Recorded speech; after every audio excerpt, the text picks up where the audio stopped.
maravilloso martes, miércoles. ¿Qué día estamos, queridas familias del mundo? Esa es una linda pregunta para mirar si estamos aquí y ahora. Hoy, día miércoles, extraordinario, nuevamente con ustedes desde la Organización Mundial de la Familia. Este día inicia el ciclo de programas dedicados a la salud mental, a la salud emocional. El 10 de octubre, de acuerdo a la declaración de la OMS, es el Día Internacional de la Salud Mental. El 2 de octubre fue el Día de la No Violencia. Todo esto está vinculado porque si abordamos un poquito lo que es la violencia, siempre hemos compartido desde la Organización Mundial de la Familia que más que un problema social es un problema de salud mental. Y estos problemas de salud mental, de salud emocional, de formas de estar en la vida, de comportamientos agresivos, independientemente de cuál sea el género, se originan en esta base fundamental que es la familia. La familia es la base de la salud emocional, la salud mental, y son las células de las sociedades del mundo. Una vez más, invito a reflexionar cómo están nuestras sociedades en el mundo. Hay problemas grandes y muchos de ellos están vinculados dentro de la salud mental. Uno de ellos es la violencia, genocidios, violencia contra la mujer, que también hay violencia contra el hombre, pero a este no le pusieron nombre. ¿Por qué? Porque no se hace tan evidente. Pero tanto varón como mujer, el hombre en general, está sumergido en procesos no saludables mentales que desbordan en algún momento y hay un rapto de la amígdala y se cometen actos inapropiados, no deseados, pero esto no se originó en el momento del acto delictivo. Esto ya tuvo un origen desde la crianza en el hogar.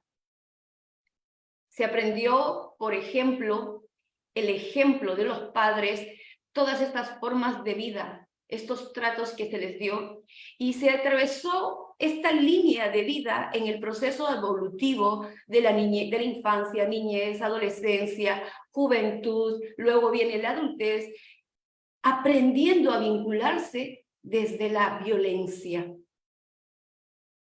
Hasta que de pronto la gota que rebalsó el vaso pone en evidencia ante la ley, evidencia ante la sociedad. ¿Cómo prevenir todo esto? Pues desde educar a las familias, desde educar a los padres y desde abordar el problema con los profesionales adecuados. Y si yo soy consciente que estoy atravesando en mi vida problemas que desbordan mi comportamiento agresivo, es importante buscar ayuda profesional, porque todo es posible, resignificar tu vida, recuperarte para que luego tengas formas de estar en la vida saludables. ¿Es un problema social? Lo es, pero la base es el problema de la salud mental. Y hoy vamos a abordar e iniciar este mes con un tema muy importante: límites saludables. Se habla muchísimo de los límites. Estos límites que tú puedes entender que evitan que te desarrolles en tu vida por formas de crianza, por creencias, por bloqueos, que impiden que tú te recuperes a ti mismo y de pronto tu ser, tu desarrollo, tu potencialidad cerebral, tu desarrollo ejecutivo se encuentra bloqueado y limitado. O tus formas de estar en la vida se ponen neuróticas. ¿Y a qué me refiero con neuróticas? Desbordando en extremos, o blanco o negro, de tal forma que tu existencia es muy rígida, no saludable y tiendes al estrés, a la ansiedad, a la depresión, porque esas creencias, esa forma de estar en la vida, esa forma de pensar, de decidir, de actuar, de sentir, no te están dando los resultados que tú quieres. Y es ahí donde hay que poner límites, a ser consciente de que es una estructura interna que está en ti, cambiarla con todos los conocimientos que se te brinda desde el amor, desde la Organización Mundial de la Familia. Pero hay límites saludables. Y vamos a abordar ambos lados desde la expertise de dos maravillosos profesionales, miembros de la Organización Mundial de la Familia que están presentes. Pero ante todo, quiero compartir yo mi aporte en cuanto a los límites. Cuando yo trabajo como psicoterapeuta y abordo problemas en el acompañamiento de psicoterapia, esto significa ayudo a reestructurar al ser humano dentro de su forma de estar en la vida, a aprender de su pasado, a desarrollar sus recursos y a ser el arquitecto en su realidad de lo que quiere construir y anhela en su vida. Y siempre hay que reorganizar estos aspectos. ¿Y qué límites yo quiero compartir con ustedes desde este ángulo? Ante todo, límites en la crianza de los hijos. Mucho amor, mucha firmeza y límites no negociables. Lo miraremos con calma, pero es fundamental entender que nuestra función de acompañar a nuestros hijos desde el hogar es amor, firmeza, negociación, respeto del otro, de nuestros hijos en su ser, pero hay cosas que no pueden ser negociables y ahí entran las reglas del hogar, ahí entran las normas y esto es fundamental, porque si no se ponen límites en el hogar, el mensaje al hijo es no me importas, tú no cuentas, tú no sirves, y hay desidia, hay abandono, hay no presencia, y este también es un mundo exquisito que abordar, que tenemos que tomarlo en cuenta. Pero ¿qué límites también debemos tomar nosotros como seres humanos conscientes? Límites en nuestra identidad. ¿Quién soy yo? ¿Qué rol tengo en mi ser ante la vida? ¿Y quién es el otro? ¿Hasta dónde yo determino en mí y no invado al otro? Porque la identidad del otro empieza cuando termina la mía. Y esto nos invita a no proyectar nuestros sentimientos y pensamientos, nuestros deseos, invadiendo y creyendo, en este caso, que nuestros hijos piensan, sienten y desean lo que tú quieres. O proyectando en otra persona lo que puedes sentir y siendo tú el que se impone ante el otro sin respetar sus opiniones, su forma de estar, su vida, y siendo un gran juez haciendo juicios de vida. Es fundamental que te recuperes y pongas el límite en tu identidad y respetes la identidad del otro. Límite en el contacto. ¿Y esto qué significa? ¿Cuáles son mis vínculos con el otro? ¿Cuánto yo doy, no solamente materialmente, de manera emocional, al vincularme? ¿Cuánto afecto doy y cuánto recibo? A veces tenemos una posición no saludable donde se genera el apego. Y de pronto, al generar yo el apego, no estoy teniendo un límite en mi contacto porque me quedo enganchada. ¿Y a cuántas cosas puedo tener yo apego? A cosas materiales, a personas, al punto de anularme yo y pensar en lo que quiere el otro y satisfacer el otro, e incluso emocionalmente. Y se te olvidaste de ti, que tú también necesitas recibir, y tanto das que terminas en desgastarte, terminas abrumada, ansiosa, estresada, y de pronto te anulas como ser humano, anulas tu identidad, que está vinculado al primer límite. Tenemos el otro límite, mis potencias. Saber hasta dónde puedo dar, cuánto puedo esforzarme. Y aquí está la persona que vive en la vida a un nivel de sobreexigencia. Todo lo quiere perfecto, hace un constructo cerebral. Si no me esfuerzo, no sirvo, no tengo validación y dependo de la validación del otro. Y esto te desgasta en la vida, te desgasta totalmente y te genera líneas de vida y líneas diagnósticas no saludables. Y los otros se acostumbran a verte a ti como el que hace todo, da todo y por tanto no merece nada. Claro que no es saludable. Límites en nuestros placeres. El placer es maravilloso, relajarnos es maravilloso, la vida social es extraordinaria. Estos placeres tienen que tener un límite. Porque si nos vamos a este extremo, nos olvidamos de otras obligaciones, de otros roles en nuestra vida. ¿Y qué va a suceder? Vamos a descuidar nuestra forma de estar constantemente preparándonos para seguir dando. Y aquí este tema de límites en nuestros placeres se da mucho en nuestros adolescentes o en personas que aún no tienen un proceso de concienciación humana de sus roles y sentidos de vida. Y aquí están las adicciones, adicciones de todo tipo, al tema virtual, al tema tecnológico, al alcohol, porque no hubieron límites en esos placeres. Límites en el trabajo, el cansancio mental, el desgaste. Llego a casa después de haber trabajado tanto que ya no tengo energías para otros ámbitos de mi vida, para un ámbito social, para un ámbito familiar. Ya no estoy dispuesto y me pierdo en el trabajo y termino obviamente con síndrome de burnout, que viene a ser el estrés por exceso de trabajo. Y empiezo a enfermar, tengo síntomas, soy una persona que está constantemente enferma, con dolores de cabeza, y bueno, conexión mente-cuerpo, integración humana, todo se afecta. Emocionalmente irritado, trastornos de sueño, un mundo tremendo. Límites en mi vida. Esto también es muy importante, porque la vida tiene una línea de proceso consecutivo de desarrollo y transición en etapas específicas. ¿Qué significa? Que el niño tiene que disfrutar su vida como niño, el infante como infante, el adolescente como adolescente. No se le puede dar obligaciones de adulto porque estamos irrumpiendo en su propio desarrollo, que va a generar luego aprendizaje en esta transición para que tenga una buena juventud. Y el joven y el adulto.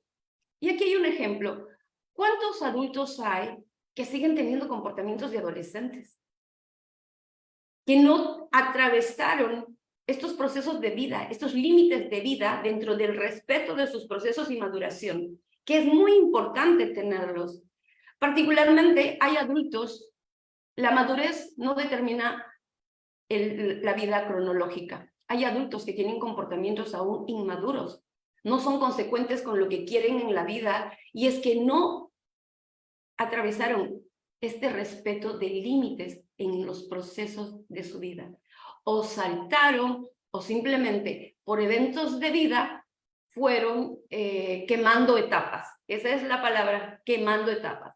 Particularmente yo, les voy a contar mi edad, tengo 53 maravillosos años y tuve la fortuna de vivir cada etapa de mi vida y cosechar por cada etapa. Espiritualmente y energéticamente me voy a quedar y voy a finalizar este periodo de vida en esta etapa a mis 25. Ese es mi nivel energético. Pero mi proceso de desarrollo intelectual, de vida, sabiduría, obviamente que es exquisito y está dentro de estos 53 años de vida que agradezco y espero que sean muchísimos más. Ante todo este maravilloso preámbulo, quiero darle la bienvenida a nuestro querido Carlos Ábalos desde Argentina. Él es filósofo experto en el desarrollo de inteligencia emocional en el ámbito laboral, licenciado en gestión y administración de las organizaciones, especialista en derecho en el desarrollo de inteligencia emocional en el ámbito educativo, laboral y deportivo. Y obviamente miembro de nuestra amada Organización Mundial de la Familia. Querido Carlos, muy buenas tardes por Argentina, creo que por Perú estamos y Colombia, Ecuador estamos buenos días y estaremos buenas noches para quien nos vea por diferido o al otro lado del charco. Adelante, por favor. Bueno, muchas gracias, querida Laura. Siempre un honor, un placer poder compartir con vos, en este caso también con Lucy Otero Rodríguez, esta posibilidad de encuentro, donde expresamos pensamientos, reflexiones, miradas que tienen fuente en lo científico, pero también en la experiencia personal, ¿no?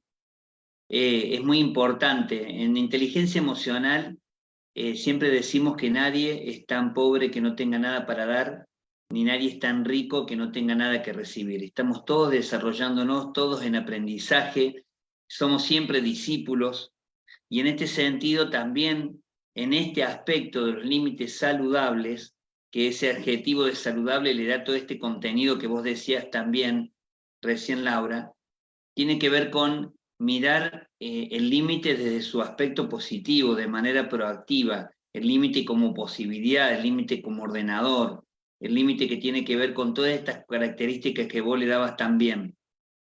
Y yo me quisiera referir, también teniendo en cuenta esta competencia intrapersonal tan importante de la inteligencia emocional, que es el autoconocimiento y la autorregulación emocional, al límite también con nosotros mismos, ¿no?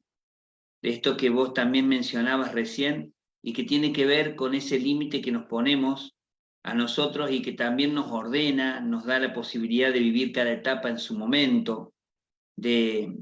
Nosotros, si tomamos cualquier ser de la naturaleza, una plantita, por más que la estiremos, tiene un tiempo de crecimiento.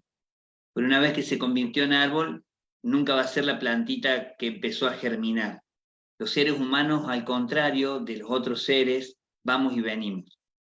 Y muchas veces tenemos como áreas, las que hemos crecido y las que hemos madurado, y que le hemos prestado atención e importancia, y áreas que realmente nos hemos quedado en el tiempo, ¿no?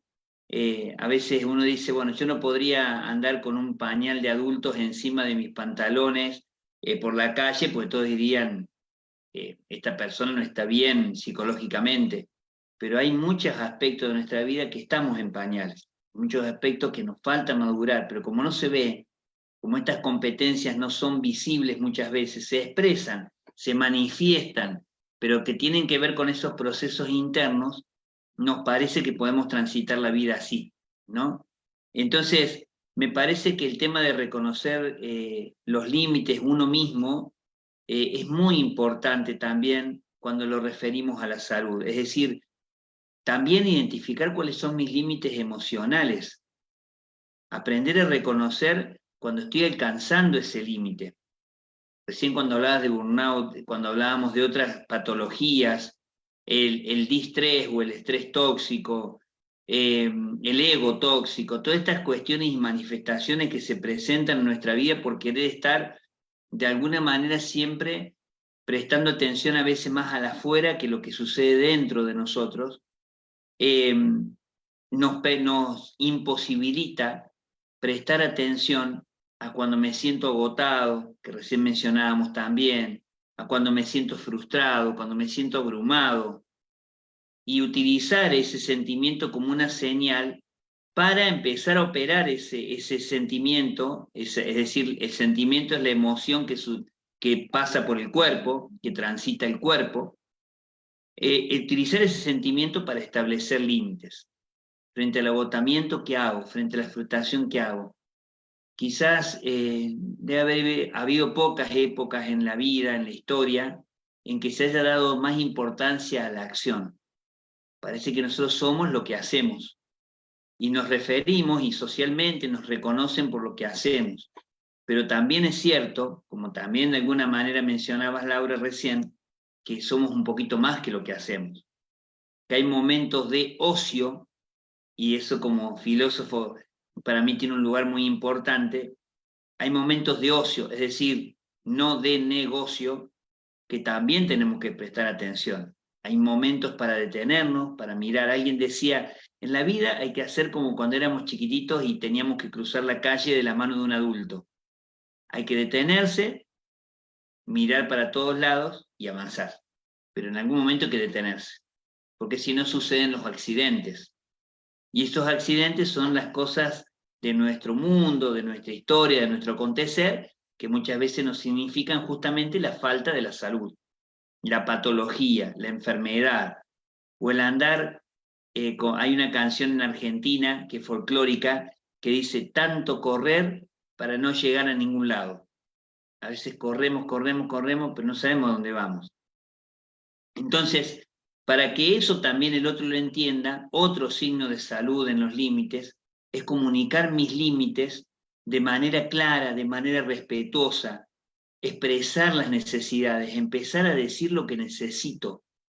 Muchas veces nosotros, los que estamos en profesiones de servicio a los demás, que estamos continuamente en actitud de servicio con estas organizaciones tan maravillosas como la organización a la que pertenecemos, la Organización Mundial de la Familia, que estamos siempre en la mirada hacia el otro y ayudar y dar un contenido de valor y agregar valor a tantas vidas, no hacemos lo mismo con nosotros mismos. Entonces muchas veces estamos atentos a las necesidades de los demás, pero no a las propias necesidades. Entonces a veces uno tiene que decir necesito, no puedo, no alcanzo, no llego, no entiendo, no sé. No pasa nada, ¿eh? No pasa nada con eso, al contrario. Siempre hay alguien que está dispuesto a ir a darnos una mano. Y entonces también ser claro, y eso nos pasa también en los límites que generamos en las relaciones interpersonales, inclusive las más significativas, las relaciones de pareja, los vínculos con las personas que son más significativas en la vida, estar siendo claro en lo que estoy dispuesto a aceptar y en las cosas que no. Las cosas que son negociables para mí y las cosas que no son negociables, ¿no? Sin utilizar expresiones agresivas ni defensivas, sin generar conflictos, pero ser claros, esto sí, esto no.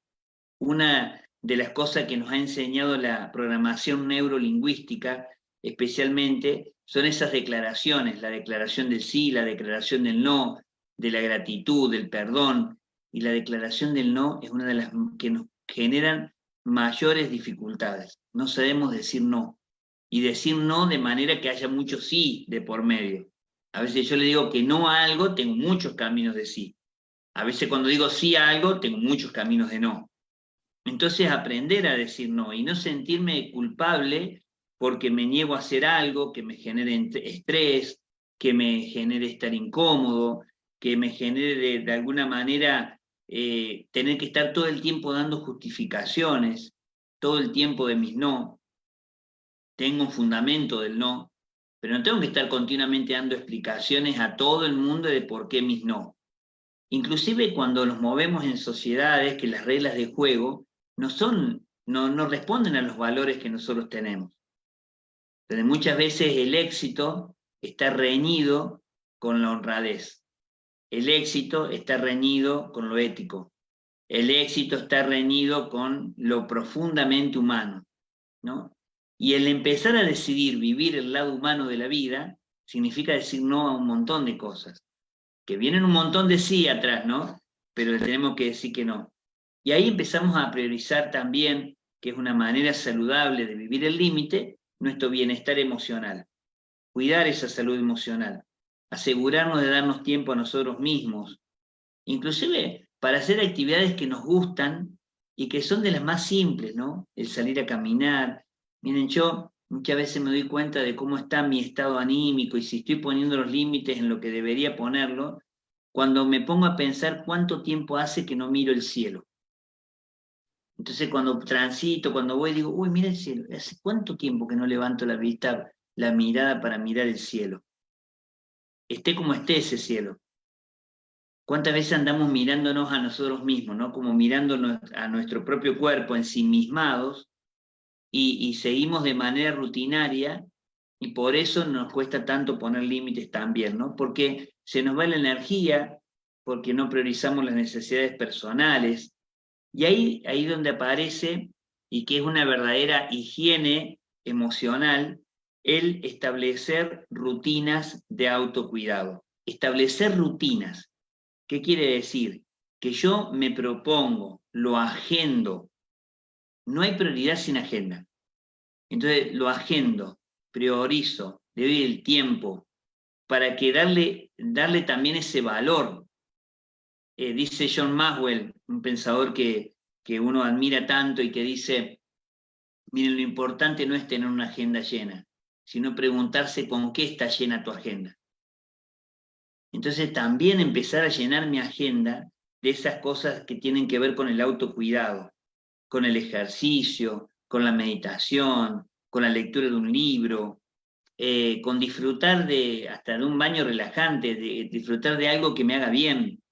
Establecer una rutina de autocuidado fortalece esa salud emocional y ayuda a mantener el límite. Y hay otra cosa que también nosotros decíamos recién, que Laura vos mencionabas cuando acudimos a profesionales, rodearte inclusive de personas que te apoyen en esto. Empezar a rodearnos de personas que hablen este lenguaje. Empezar a retroalimentarnos positivamente.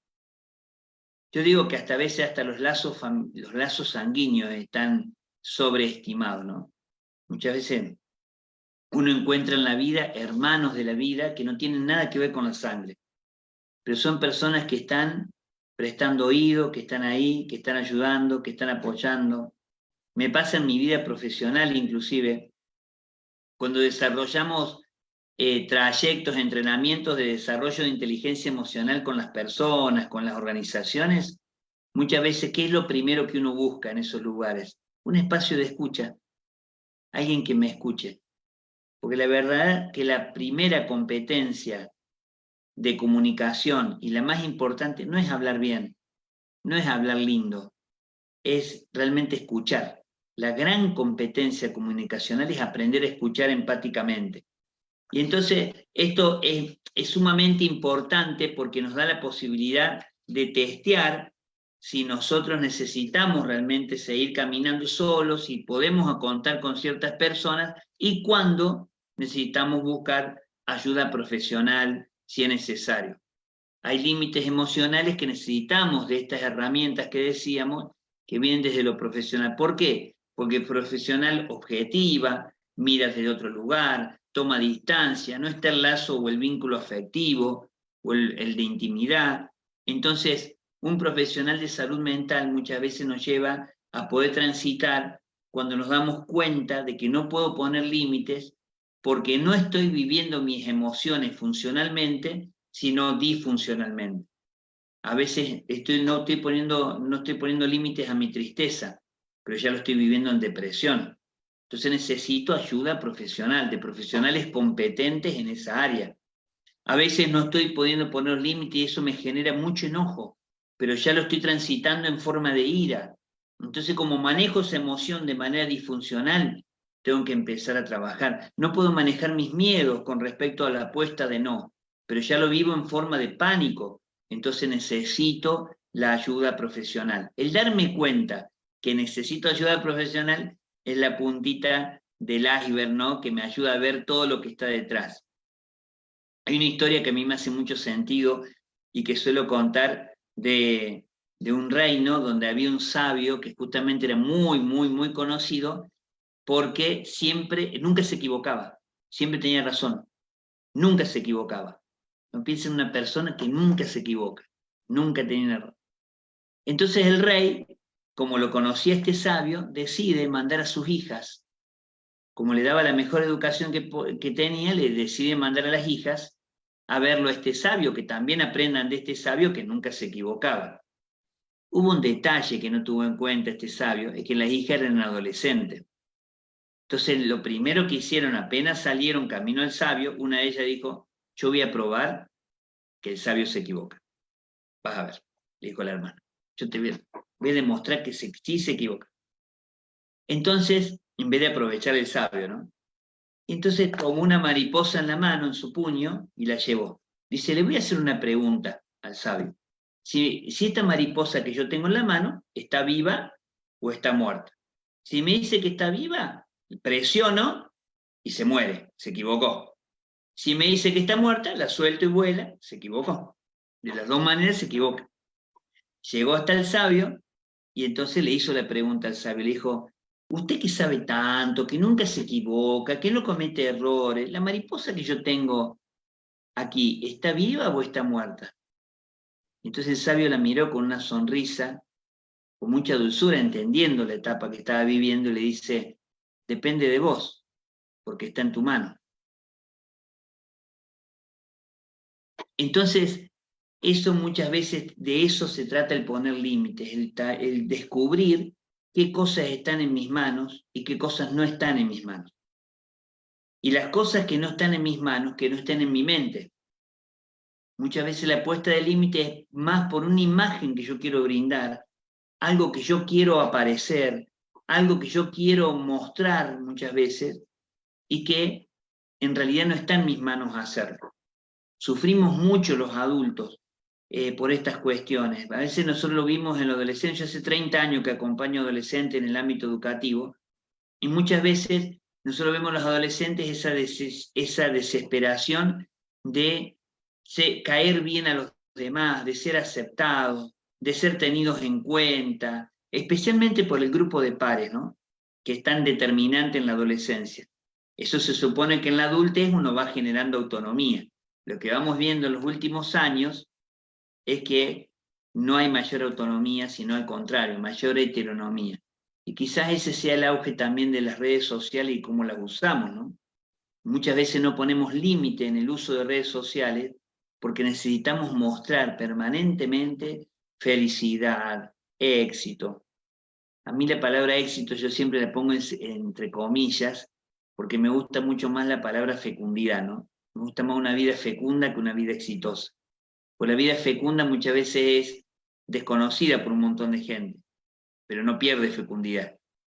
A veces el éxito es simplemente esa apariencia de lo que yo muestro, ¿no? ¿Y dónde se aprende eso? Nosotros decimos que lo aprendemos desde el momento de la concepción hasta los 7 años, que es donde se arma el disco duro del ser humano en lo emocional. Luego aprendemos o desaprendemos eso que tuvimos ahí. Pero el primer grupo social natural es la familia. Con esta familia como es, con las personas que tenemos, con los que somos, en la realidad que nos toca, con las situaciones que tenemos, con las personas ocupando o no ocupando los roles. Hoy nosotros también tiene que ver esta a veces ausencia de límites que vemos en los niños y en los adolescentes, en que no hay familia referente, ¿no? Hoy vivimos una nueva categoría en el mundo también en esto, que es el niño o el adolescente huérfano con padre vivo. La orfandad, la intemperie, del que nadie le dice que no. Cuando yo hablo con los chicos, y muchas veces en los diálogos con adolescentes, con jóvenes, los chicos sufren mucho que nadie les diga que no. Parece mentira, ¿no? Dice, qué lindo que nadie te diga que no, podés hacer lo que vos querés. En la adolescencia, en que nadie me ponga un límite, significa abandono. Y ellos a eso lo toman totalmente, lo entienden así y lo viven así. A veces los no, aunque vengan con pataleo, aunque vengan con enojo, son, mira, me cuidan, me están cuidando, por eso me dicen que no, por eso aparece. Entonces, es tan importante también que esos límites sean consensuados, que haya una relación de coherencia entre todos los adultos que estamos en la vida de ese chico en esos límites, o en ese niño, ese adolescente, ese joven, ¿no? Es decir, ¿cuáles son las ventajas? Y con esto termino, queridas colegas. ¿Cuáles son las ventajas de una persona que es educada y que crece en relación al límite? Lo primero es que tiene otra seguridad, porque el límite nos ordena, nos da justamente eso, nos da límites. Una persona sin límites se puede retrotraer y pensar, y tiene metros y metros y metros para moverse en la vida y se queda en su centímetro, o se puede exceder con todo lo que eso significa. El límite tiene que ver con todo eso, ¿no? El límite tiene que ver con poner orden, con ordenar, con ayudar a regular ritmos. Por ejemplo, ¿cuáles son los primeros límites que ponemos? En el sueño, en la alimentación. Fíjense, ¿cuáles son los límites que no encontramos los adultos? En el sueño, en la alimentación. No descansamos lo que tendríamos que descansar, no nos alimentamos sanamente. Ese límite tendría que estar en la primera infancia. No lo aprendimos. Lo tendremos que aprender más grande. Pero lo tenemos que aprender porque eso repercute, estamos hablando de límites saludables, repercute en la salud.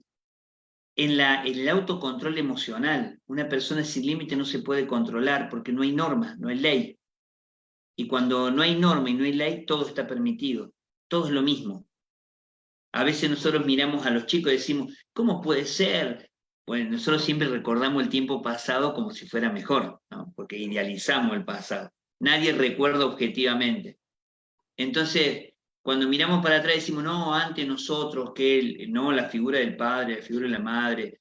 ¿Pero qué había? Había un límite. ¿Y por qué los chicos de hoy? No es por culpa de los chicos o por la generación de ellos, sino porque los adultos, que somos nosotros, no hemos sabido poner los límites. Entonces no hay autoridad sin límites. Y luego, también ayudar a una convivencia más organizada. Alguien me decía, hablando de las dificultades que hay de comunicación de los chicos y a veces las agresiones, la violencia, de la que hablabas vos, Laura, que está tan presente en las redes sociales, en los grupos de WhatsApp, entre adolescentes especialmente, entre jóvenes, y alguien me decía, bueno, lo que pasa es que yo nunca se lo diría esto en la cara. En cambio ahí, yo se lo puedo hacer y no pasa nada. ¿Por qué? ¿De dónde saqué la conclusión de que no pasa nada? Porque no ahí está el límite instaurado del respeto al otro. Si yo tengo el límite del respeto al otro, por cualquier medio que yo utilice, va a estar el respeto, ¿no? Una de las cosas que nosotros vivenciamos y que seguramente con Lucy lo compartimos y con todos los miembros de la Organización Mundial de la Familia que vivenciamos en esta casa, es que somos respetados. Y el respeto lo necesitamos siempre, todos. Necesitamos respetar, necesitamos ser respetados. Y ese es un límite saludable. Pero para que eso suceda, tienen que pasar otras cosas, ¿no? A veces tenemos dificultades en la comunicación, a veces tenemos dificultades en los vínculos, tenemos dificultades. En nuestra querida América, tenemos dificultades de estructura, tenemos dificultades de miles de cosas. A veces hasta la misma tecnología nos significan algunas dificultades. Pero en el fondo, cuando yo sé quién es el otro y por qué lo tengo que respetar, aparecen todos los caminos allanados. No voy a tener todas las respuestas, pero voy a aprender un montón. No voy a saber todo, pero voy a estar continuamente en comunidad, ¿no? Por eso nosotros en esta organización aprendemos tanto y esperamos que todas las personas que estén en este momento escuchándonos, viéndonos y que luego también puedan hacerlo, puedan tener esa misma experiencia. No hay posibilidad de diálogo sin límite. Miren, cuando habla una persona y el otro hace silencio, y ese silencio no es un silencio vacío, sino un silencio de escucha, también es un límite. El espacio físico que ocupa una persona que no puede ocupar otro, también es un límite. Sin límites no hay convivencia posible, no hay posibilidad de organización humana, ni en lo pequeño, ni en lo doméstico, ni en lo mundial. ¿Por qué a veces nosotros somos tan víctimas de ciertas estructuras que a veces son mundiales y que avasallan derechos, etcétera? Porque no están los límites puestos desde el lugar donde se pueden poner los límites. El límite no tiene que ver, tiene muy poco que ver con la amenaza, inclusive con las amenazas mal puestas que hacemos en la infancia, ¿no? O esas promesas incumplidas siempre, ¿no? Queremos poner un límite con el uso de la telefonía móvil, del celular, entonces le decimos a nuestro hijo, a nuestra hija, le decimos, nunca más te saco el celular, porque estás todo el día con el celular, estás comiendo con te lo saco y nunca más te lo voy a dar. A los 5 minutos, cuando tuvo que salir a la casa de un amigo, se lo tenemos que dar, porque es la forma de comunicación que tenemos. Entonces no cumplimos, no hay un cumplimiento de la promesa, ni un cumplimiento también del límite.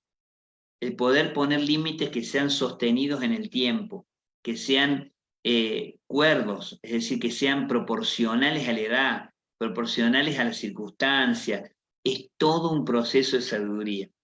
Y los que somos padres de muchos hijos, también desde el lugar de padre, no solamente profesional, los que tenemos, yo tengo 3 hijos, y los 3 hijos, los valores en los que hemos ido compartiendo en familia son los mismos.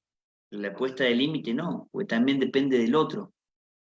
Hay ciertos límites que son comunes, y hay ciertos límites que tienen que ver con la personalidad del otro, con la forma de ser, por cómo incorpora, qué es lo que tengo en mis manos, qué es lo que no tengo en mis manos. Pero sea como sea, una vez que y en esto también el filósofo Fernando Neto tiene una frase que dice, de la debilidad también enseña. A veces cuando yo me doy cuenta de que el límite que yo estoy poniendo en mi vida, para mí, el límite que estoy poniendo para los demás, en las relaciones más significativas o las menos significativas, no es el adecuado, o yo mismo estoy poniendo un límite en otra persona que no es el adecuado, pedir perdón. volver a empezar. Mira, esto que te dije, no te lo dije en la manera adecuada, no te lo dije en la forma, en el momento, con las personas, en cómo debería hacerlo. Yo también estoy aprendiendo. Entonces, aparecen ahí otro tipo de experiencia que tienen que ver de ir juntos. A mí me gusta mucho esta imagen del racimo, ¿no? No de ir corriendo carrera todo el tiempo contra el otro continuamente, y que fíjense que también es un límite, ¿no? El otro siempre adversario, siempre competir con el otro, compitiendo permanentemente con el otro, cuando podemos crecer juntos, porque en vez de ir corriendo carreras uno contra otro, podemos ir aprendiendo tanto. Entonces, yo creo que en esto de la inteligencia emocional, este tema me parece que es fundamental, y seguramente no dije nada que no sea, que ustedes no lo conozcan, o que muchos de los que han escuchado no lo entiendan así, pero a veces hoy innovar significa volver a lo obvio. Hoy volver a estas cuestiones límites y saludable significa volver a esas cosas obvias que hemos perdido en el tiempo. Bueno, muchísimas gracias, Laura. Muchas gracias, Lucy. Querido Carlos, muchísimas gracias. A veces volver a lo obvio y a lo sencillo que ya lo tenemos sobreentendido, pero no está siendo coherente con una práctica de vida. Y aquí acabas de decir algo muy importante, el contacto con uno para darme cuenta cómo estoy y cómo estoy estableciendo estos límites, el aprender a decir no a muchas personas por esta necesidad de aceptación. Y en nuestros adolescentes esto es muy fuerte y en muchos adultos también. No saben decir no y hay una sobreexigencia, hay un sometimiento a aspectos de vida que no les favorece, no quieren, no son felices, ni siquiera están de acuerdo. Entonces, ¿qué pasa en este primer ámbito? No me estoy respetando. El aprender a decir no, no quiero, no estoy, no puedo, es el autorrespeto que generamos hacia nosotros mismos. Y este mismo ejemplo, pues, lo miran nuestros hijos y también aprender a decir no y autocuidarse, a decir no a sus pares, a elegir con quienes quieren estar porque somos seres totalmente influenciables. Adulto, niño, adolescente, joven, no nos estamos por la madurez o las edades evitando o haciendo una protección de no ser influenciables. Nuestra condición humana es que sí nos influencia nuestro entorno, desde la cultura, la sociedad, el ecosistema, es permanentemente, y las 5 personas que están alrededor tuyo ejercen una fuerte influencia dentro de ello. ¿Por qué? Porque direccionan tu foco de atención, tu forma de vida, contagian tus hábitos, porque estás involucrado entre ellos. Y acabas de decir algo hermoso. La familia no solamente es el hecho de tener vínculos de sangre, la familia también es aquella familia que tú eliges desde este entorno con quien quieres estar acompañado. Y si encuentras personas que sepan respetarse y respetarte, creo que es un buen inicio de tener un entorno maravilloso donde tú pones los límites y respetas el límite del otro. Es fundamental tener en cuenta que en la edad de la adolescencia, en la niñez, ¿por qué se da el bullying? Que es uno de los grandes problemas que tenemos ahora y se han tenido anteriormente, pero problemas tan grandes que han habido adolescentes y niños y jóvenes que se han autoeliminado a consecuencia de este acoso y se han generado traumas y tienen shock postraumático por haber vivenciado en la edad escolar eventos de bullying. Yo tengo a muchos muchachos con este proceso, resignificando y entendiendo de que el comportamiento de esa persona en ese entonces no fue por maldad, sino una reacción mental a querer ser adaptado, aceptado, adaptarse y llamar la atención del otro. ¿De qué manera? Utilizando cómo burlarse del otro en algún aspecto físico que le encontró, en la nariz, en los ojos. Y yo tengo un caso muy fuerte que ya está obviamente encaminado, que le empezaban a molestar al muchacho porque en los ojos le dijeron que empezaba a desviarse, cosa que no tiene, pero tanto se fijó que él se veía con los ojos desviados, con esta línea que es la estrabismo, y no lo tiene, pero pero mentalmente él se veía con los ojos extraviados, o sea, totalmente juntos o idos por otros lados.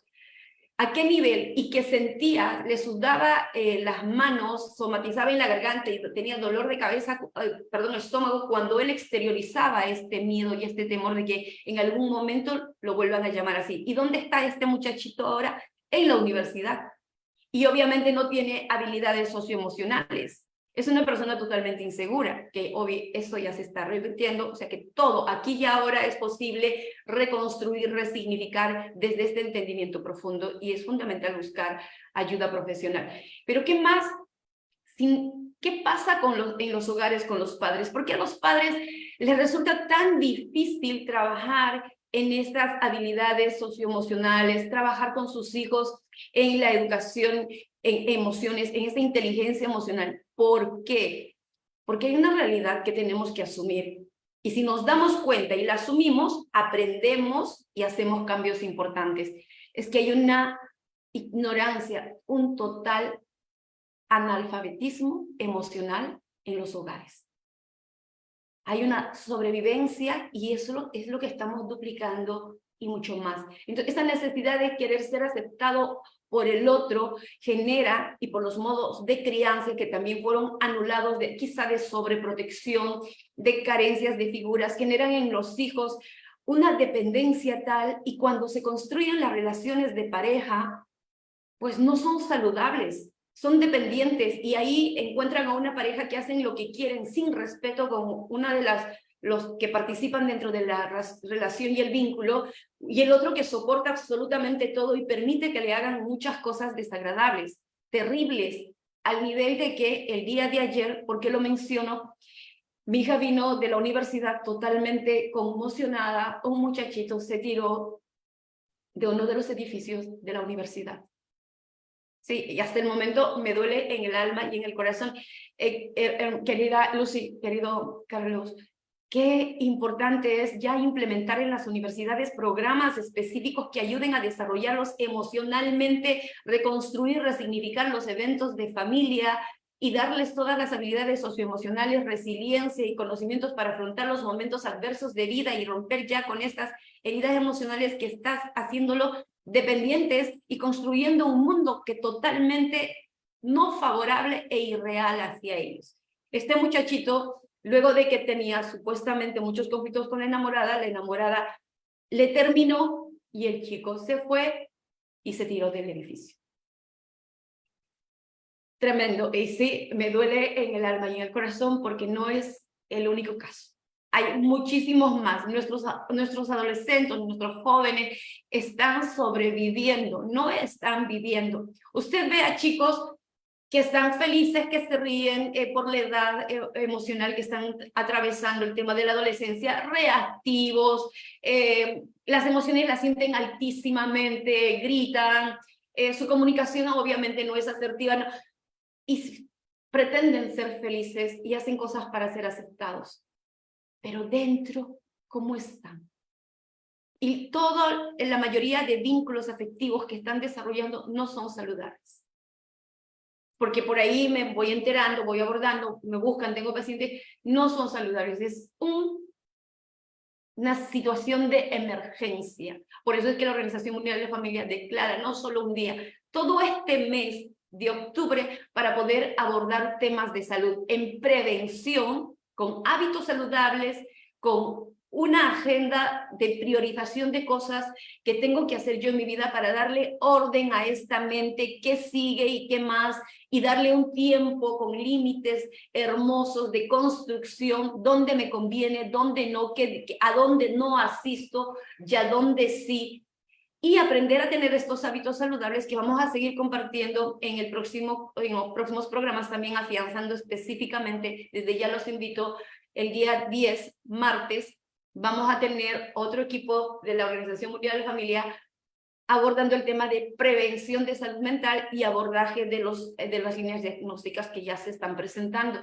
Entonces, queridas familias del mundo, la responsabilidad que tenemos es muy grande. Queridas sociedades del mundo, tenemos que unirnos para concienciar ante estos aspectos tan importantes y trabajar primero en nosotros, hacer darme cuenta cómo estoy en la vida, contactar con mi cuerpo, con mis potencias, porque si andamos a prisa, estamos yendo de manera automática y esto no nos favorece. Les invito a hacer un alto, un stop, una mirada al cielo, como dijo mi querido Carlos, una mirada a una flor, un darte cuenta cómo respiras y empezar a implementar en tu vida hábitos saludables que no por disciplina. El cerebro tiene un constructo que rechaza todo aquello que es con fuerza, con disciplina, sino con un entendimiento de hábito.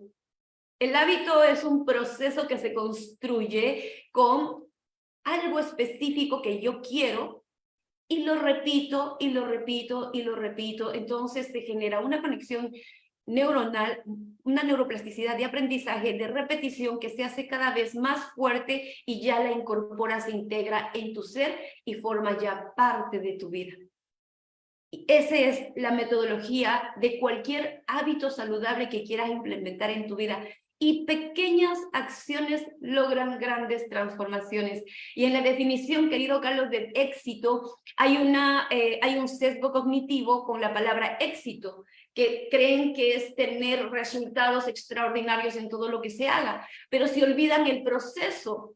Para que usted tenga ese éxito, ese resultado extraordinario, hay un proceso, hay un camino. Son pequeñas acciones que van a contribuir a que logre su objetivo específico. Y luego habrán más y más objetivos. Entonces, particularmente éxito para mí es aquella acción pequeñita que tú todos los días haces encaminado a lo que tú deseas. Entonces, la suma de pequeños éxitos, de pequeñas acciones coherentes con tu vida, con lo que quieres hacer, construir, son éxitos. Tuviste un día exitoso, maravilloso, placentero, que te genera plenitud y que es la transición de tu vida aquí y ahora y que te conecta con esta plenitud y ese estado de felicidad. Eso es ser feliz. No hay nada más. La felicidad no es un objetivo que se alcanza cuando tenga algo específico o logre algo específico. Este es un objetivo maravilloso, pero el éxito y la felicidad para mí son esos estados plenos de conciencia, aquí y ahora, donde tú tomas esas acciones pequeñitas y te da satisfacción en esa vida que estás construyendo, en todos los ámbitos, en todos los roles, en todas tus potencias, en todos tus aspectos humanista integral. Y en este momento le damos la bienvenida a nuestra querida Lucy Otero Rodríguez desde Colombia. Ella tiene formación pedagógica en secundaria y superior, licenciada en escuelas pedagógicas a nivel internacional, es especialista en docencia universitaria y aulas TIC y magíster en educación inclusiva e intercultural con la Universidad de Rioja, España, magíster en neuropsicología y educación. Consultora asesora pedagógica en temas relacionados con educación inclusiva a nivel nacional e internacional, miembro de la Organización Mundial de la Familia. Y aquí quiero hacer un hincapié hermoso. Educación inclusiva. Esto significa de que se aborda también y se tiene entendido todo lo que es el entender a nivel familiar, a nivel educacional, los procesos de inclusión e integración de las diferencias de personas neurodivergentes, neuroatípicas y neurodiversos, porque todos somos diferentes y tenemos capacidades extraordinarias, pero con procesos y formas diferentes de manifestar. En algún momento abordaremos a profundidad esos temas. Querida Lucy, muy buenas tardes. Adelante, por favor. Doctora Laura, muy buenas tardes. Carlos, muy buenas tardes también, saludándolos desde este hermoso país de Colombia, país de la alegría. El país que a pesar de las dificultades siempre tenemos una sonrisa para ofrecerle a todo el mundo. Muy contenta de estar en este conversatorio. Me encantó esa introducción que diste frente a la familia, a cómo la familia está necesitada de toda esta parte mental, de esas ayudas que realmente escasean en los núcleos familiares, y prestando atención al abordaje de Carlos, es prácticamente lo que está pasando actualmente en todo el mundo. Colombia es un país que nos tienen como un referente de ser alegres, pero los índices de suicidio en este país han aumentado en un 35%. Creo que es un porcentaje extremadamente alto comparado con cifras de otros países que tienen de pronto la mitad de la población que tiene Colombia. Entonces, es una crisis ya esta situación a nivel mundial de la salud mental. Las instituciones educativas estamos muy preocupadas, tanto de primera infancia como de la básica, como de la media, de la secundaria y de educación superior, por la salud mental de nuestros estudiantes y la salud mental de los padres de familia que no tienen el equilibrio emocional para llevar a cabo los procesos ni siquiera propios. Y es algo que realmente angustia muchísimo, que ante cualquier circunstancia mínima que sea, ya las decisiones que se toman son decisiones altamente graves, sí, garrafales, como la que tú acabas de nombrar, doctora Laura, en cuanto al contexto de la universidad de tu hija. Aquí también en Colombia es diario el suicidio, ya los lugares son ya marcados en el suicidio, debido precisamente a no saber tomar decisiones, sino enfrentar estas problemáticas que con el tiempo tú te ríes, con el tiempo tú te burlas. Pasó, son tormentas ligeras muchas veces que pueden llegar a acontecer, pero que en el nivel de estrés, en el nivel de nuestras ocupaciones laborales, en el nivel de preocuparnos por el otro y no estar preocupados por nuestra propia existencia, creo que genera todo este caos mental. En las instituciones educativas aquí en mi país y a nivel de Latinoamérica, estamos tratando de llevar a cabo proyectos que nutran a nivel mental y a nivel socioemocional esas autorregulaciones que el ser humano debe tener y que, independiente de las circunstancias en las que se encuentre, pueda tomar la mejor decisión. Es muy difícil porque tenemos padres ausentes en las casas, la mayoría trabaja todo el tiempo, estamos a veces presentes en casa, pero ausentes de corazón. Y lo digo a nivel personal, me ocurrió un suceso muy parecido este año que causó emocionalmente una crisis en todo mi núcleo familiar y que poco a poco hemos venido saliendo de esta situación cuando no le encontrábamos esa salida, ¿sí?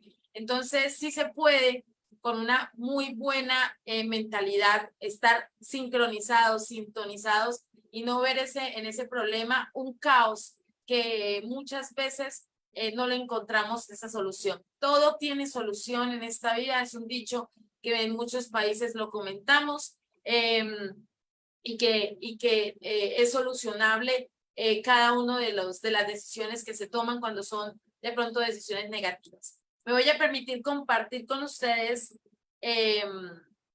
cierta información que me parece súper relevante mostrarla. Esto aplica para docentes, profesionales, padres de familia, cuidadores, estudiantes. Todo lo que vamos a abordar en estos minutos son prácticamente sucesos, decisiones, estrategias, actividades, conceptos que aplican en cualquier contexto, ¿sí? Hay algo que a mí realmente me tiene muy preocupada a nivel internacional y son los suicidios de chicos de 7 y 8 años. Colombia tiene un número alto.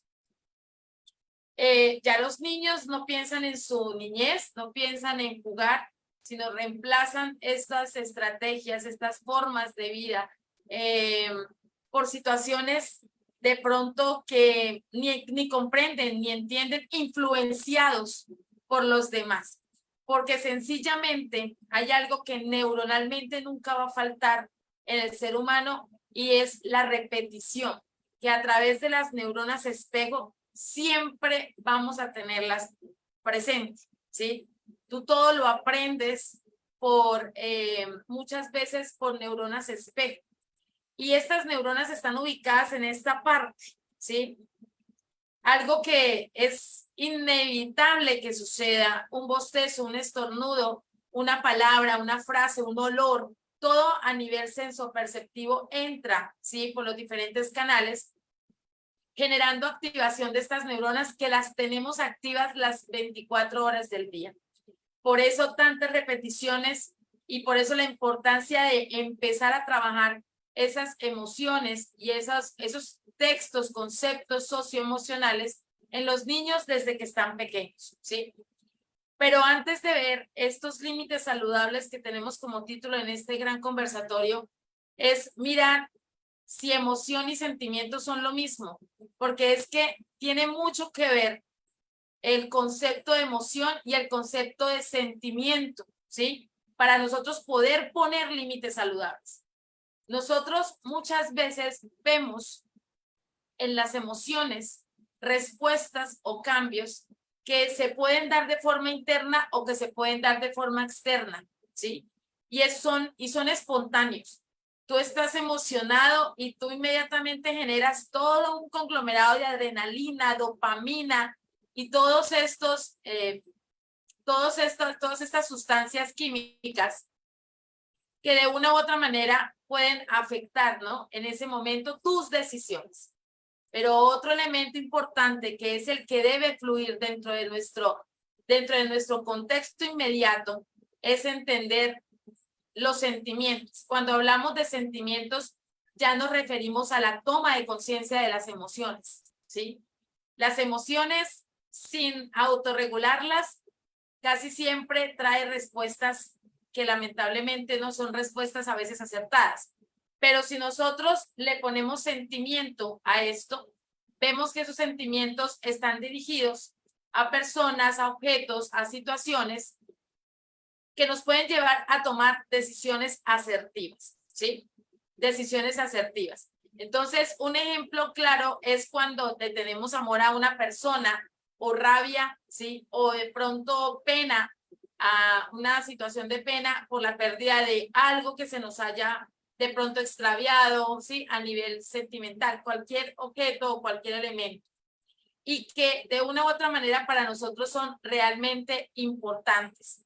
Ahí le metemos conciencia a la situación, valoramos eso, lo guardamos, lo protegemos, lo cuidamos porque estamos ligados a un sentimiento, algo muy diferente a las emociones, ¿sí? Porque a diferencia de una emoción que puede durar desde un minuto hasta varias horas, los sentimientos sí tienen una larga duración en el tiempo, incluso para toda la vida. Algo que a nivel personal me ha marcado mucho la vida fue la muerte de mi padre. Y mi padre me dejó una herencia que yo misma le compré. Y fue un reloj, ¿sí? Y ese reloj, 3 años después, casi después de la muerte de mi padre, lo conservo. Y he estado en momentos de muchas emociones, de felicidad. Y muchas personas me han solicitado ese reloj.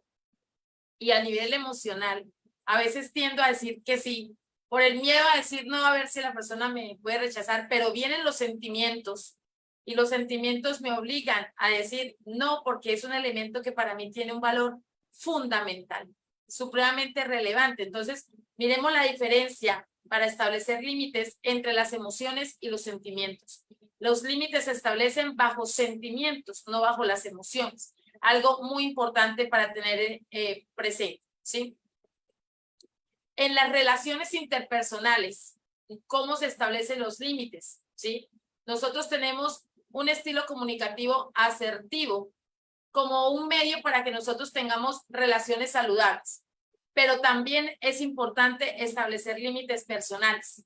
¿Qué son los límites? Los límites son aquellos enunciados que nosotros los seres humanos utilizamos para organizar nuestra propia convivencia, la convivencia con los otros, ¿sí? A través de los diferentes contextos, pero también a través de normas, a través de personas, ¿sí? Que de una u otra manera saben qué está permitido y qué está prohibido. Por lo que recalco lo que Carlos en algún momento nos pronunció, que es el no, y creo que estamos súper conectadísimos con Carlos en esta conferencia porque él no hace parte de esos límites saludables, ¿sí?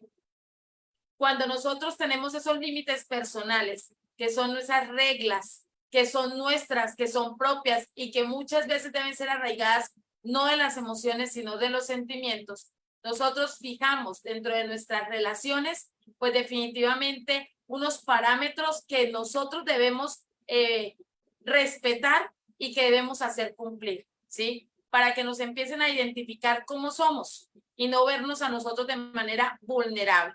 Las personas que manejan límites saludables en todo tipo de relación Tenemos todo el derecho de decir no cuando nosotros queramos, pero también están abiertas ventanas de la intimidad y de relaciones cercanas y de personas que que deben aprender a sentirse cómodas con esas respuestas ante ese no, ¿sí? Sin tenerlo que argumentar, porque ya nos empiezan a conocer. Nos da pena, nos da temor, nos da miedo, nos da ansiedad decirle no a un amigo, no a un familiar, no a una persona conocida. De pronto es algo del subconsciente, ¿sí? Es algo que no tiene una respuesta de pronto coherente, pero lo que sí debemos tener muy presente nosotros como personas razonables, racionales, es que el no debe existir en nuestra vida personal y nuestros diferentes contextos. Entonces, el establecimiento de límites se da con el no, ¿sí? Una parte muy importante que Carlos nombró y que solamente voy a hacer unas pequeñas acotaciones porque creo que Carlos lo explicó de una manera muy clara. Hay razones por las cuales nosotros decir no, ¿sí? Y no lo podemos hacer ver como egoísta o sentirnos mal por aprender a decir no o por decir no, ¿sí? Cuando yo digo no, cuando tú dices no a un compromiso nuevo, a un favor, a una solicitud, ¿sí? Tú estás honrando tus obligaciones existentes y estás también asegurándote que puedes dedicar tiempo de alta calidad para ti, probablemente porque el decir de pronto sí ante un favor, ante una situación X, puede estarte quitando tiempo y lo más importante, te puede estar robando tu paz y tu tranquilidad.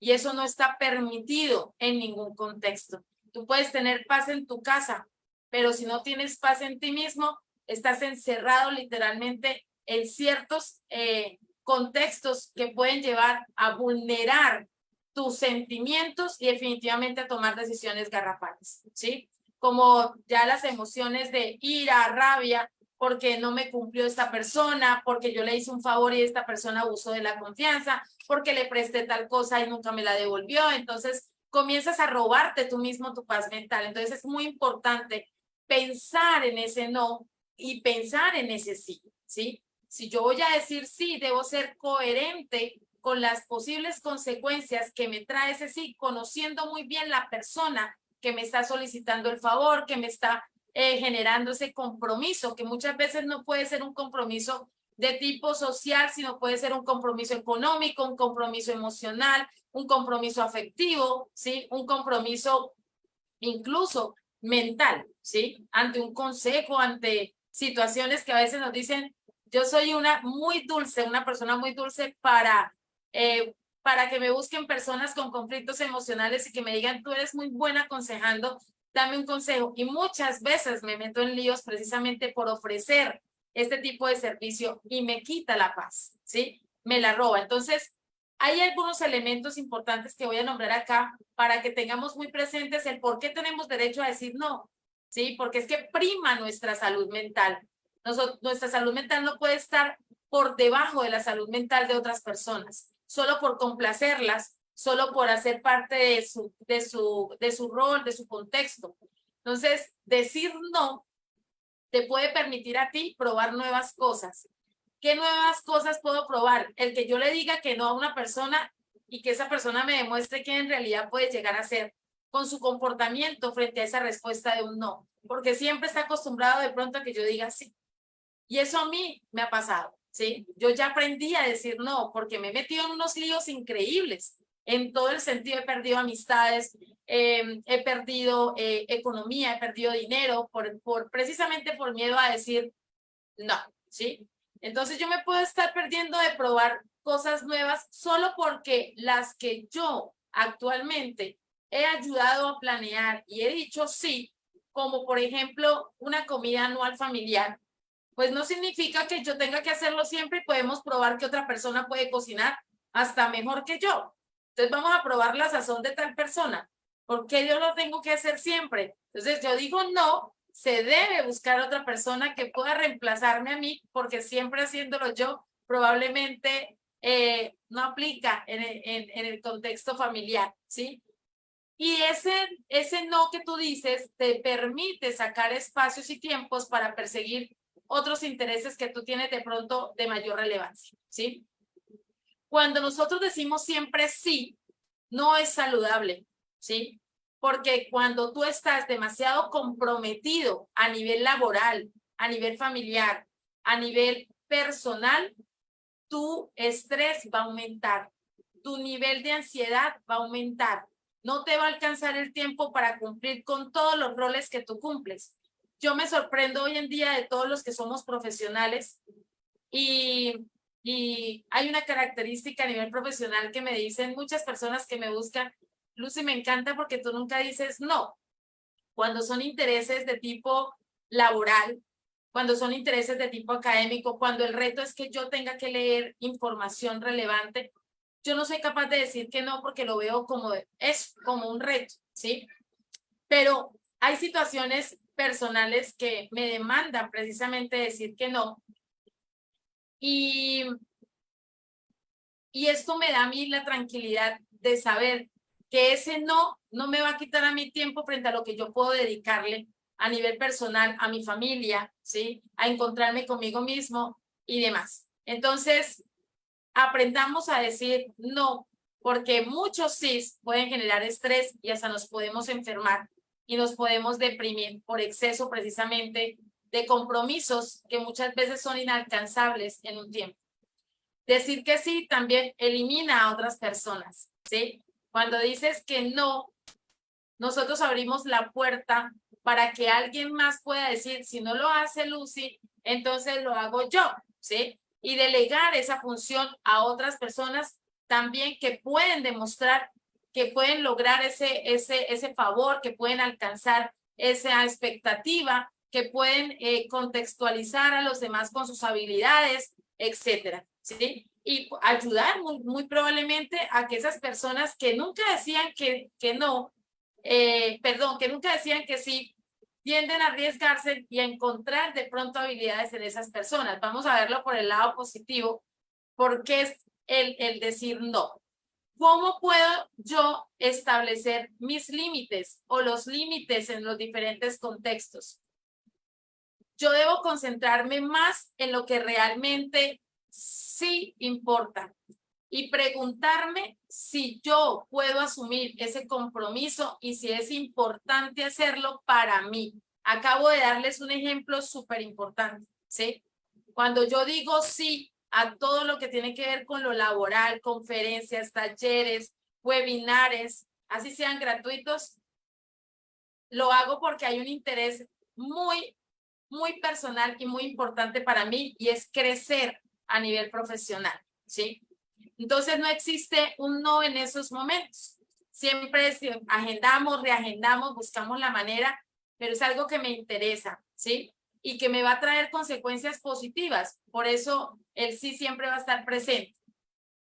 Y ese sí a mí me va a causar exceso de vitamina y esto va a ser muy bien para mi cuerpo porque lo voy a ver como un reto para aprender, ¿sí? Pero si a mí ese sí me va a generar un caos o estoy dubitativa ante ese sí y no me aporta probablemente circunstancias positivas a mi vida laboral, personal, es mejor decir no, ¿sí? Es mejor rechazar ese favor, esa oportunidad, bueno, qué sé yo, ¿sí? Entonces, hay unos elementos muy importantes como poner en la balanza esa relación entre el sí y entre el estrés que viene dado o determinado por esa respuesta del no, ¿sí? Tenemos que mirar si esa actividad nueva a la que yo me voy a enfrentar con haber dicho sí, es un compromiso a corto, a mediano o a largo plazo para poder tomar decisiones acertadas, ¿sí? Frente a ese sí. Me ha sucedido, y voy a hablarlo a nivel personal también, muchas oportunidades de Lucy, hay un webinar para mañana a las 7 de la noche. Cuando la temática la tengo clarísima, digo sí, y tengo el tiempo, pero cuando la temática es nueva y demanda compromiso de mi parte para leer, Yo definitivamente sí he dicho no en pocos momentos, pero sí, porque no estoy preparada, porque no quiero mostrar de pronto conocimiento que no va, que no es de pronto coherente, o de pronto me puedo equivocar, puedo generar conflicto cognitivo en las personas que me están escuchando. Todo eso yo lo miro, por consiguiente digo no tengo la competencia, ¿sí? No creo que pueda ayudarte en estos momentos, paso por la pena, y ese no vale más, porque es que está representada Lucy como profesional, Lucy como persona asertiva, Lucy como persona que mucha gente cree en ella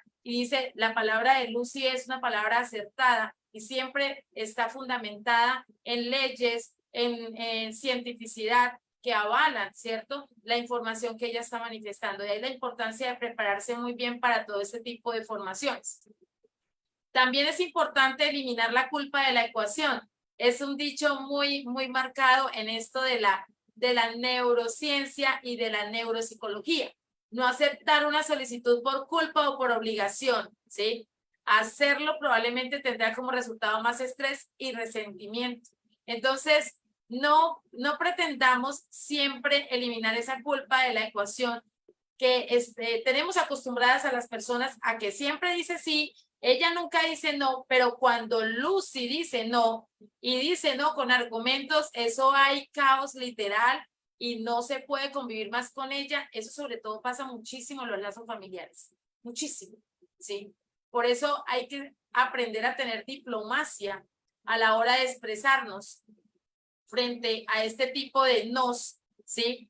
Porque la familia está acostumbrada precisamente a que las respuestas de sus tías, primos y demás sea sí yo puedo, sí yo hago, sí yo lo hago, etcétera. Y cuando escuchan el no, hay un conflicto allá mental, ¿sí? Y está brava conmigo y empiezan las suposiciones. Y esas suposiciones empiezan a crecer como bola de nieve, generando caos en otros familiares. No, es que imagínate que llamé a Lucy, no me hizo el favor, ella está brava conmigo, entonces comienza el caos. Y cuando tú llegas a una reunión familiar, unos te miran muy bien, otros te miran mal, otros te miran regular, otros ni te determinan y uno se siente extraño, solo por esas situaciones, ¿sí? Entonces hay que aprender con mucha diplomacia a manifestarlo. Y también a consultarlo con la almohada, que es otro dicho muy elocuente dentro del contexto de nosotros los latinoamericanos. Espérate, voy a pensarlo muy bien, voy a consultarlo con la almohada, porque antes de responder ante nuevos compromisos propuestos, yo no puedo poner las emociones por encima de una respuesta acertada. Póngale sentimiento a la situación, póngale también raciocinio a la situación, porque tú tienes que sentarte y pensar muy bien durante todo el día o toda la noche, no digamos que la noche, porque la noche es para descansar, pero por un buen tiempo y mirar si hay personas que te pueden aportar para que te ayuden a dar esa respuesta acertada del sí o del no, ¿sí? Porque lamentablemente a veces el decir sí de afán o porque la otra persona está sulfurada y necesito que ya me respondas, no, hay que ser muy elocuentes, hay que ser muy diplomáticos y respetuosos, pero también muy seguros de responder a un no. Oye, espera, esto es para sentarme a pensarlo, yo no puedo tomar decisiones a la ligera. Aquí las emociones no fluyen, ¿sí? Aquí hay que meterle raciocinio, hay que meterle a estos sentimientos de qué tanto me puede perjudicar, qué tanto me puede beneficiar el yo responderte a ti con un sí. Di que no, ¿sí? La palabra no, vamos a ver acá, tiene poder y no tengamos miedo de usarla, ¿sí? Pero también es importante saberlas usar, que sean frases sustitutorias débiles, como por ejemplo espérame, llámame más tarde y te doy la respuesta, o no estoy seguro, o no creo que pueda, ¿sí? Porque muchas veces puede interpretarse como respuestas asertivas, ¿sí? Como si más tarde, no, es que tú me dijiste que más tarde me ibas a decir que sí, cuando a mí me ha pasado muchísimo, ¿sí? No, espérate, te llamo más tarde. Lucy, entonces sí me puede hacer el favor, ¿cierto? No, espérate, que no he tenido ni tiempo de pensarlo, ¿sí? Pero hay que ser muy coherentes, ¿sí? sobre todo con aquellas personas que a veces malinterpretan, no comprenden la situación, sino malinterpretan el contexto. También es bueno que ese no sea muy breve y que digas exactamente por qué razón rechazas esa solicitud, ese favor de pronto que vas a hacer o esa necesidad que tiene la otra persona. Y no tenemos por qué dar explicaciones detalladas, ¿sí? Frente a ese no.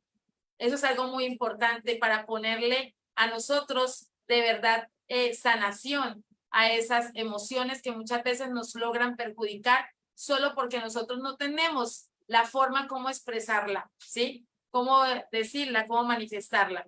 Ser honestos, no inventar razones. La verdad siempre es la mejor manera de demostrar que tú confías en esa persona, que tú sí tienes la intención probablemente de ayudar, pero en ese momento no se puede hacer. Entonces es muy importante tener esa honestidad y ser respetuoso para que las personas no lo malinterpreten, ¿ok? Y prepararnos para repetir constantemente, puede ser, ¿no? Muy periódico, el que tengas que rechazar solicitudes, que a veces personas estaban acostumbradas a verlo como un sí. Entonces, hay que hacer la terapia de repetir ese no cuantas veces sean necesarias, no cuantas veces quieras. Tenemos esa voluntad, pero cuantas veces sean necesarias, con toda la tranquilidad del mundo, con todo el raciocinio posible, ¿sí? Pero también siendo breve ante esos no, sin argumentar el por qué tú no puedes en ese momento ayudar o demás. Y como recomendaciones, ya para terminar, es importante para nuestra salud mental, para nuestro equilibrio emocional, ¿sí? Que tengamos muy claro en nuestra mente que tenemos derecho. Escuchen muy bien quienes están escuchando y quienes a futuro van a escuchar este encuentro. El derecho a decir no, ¿sí?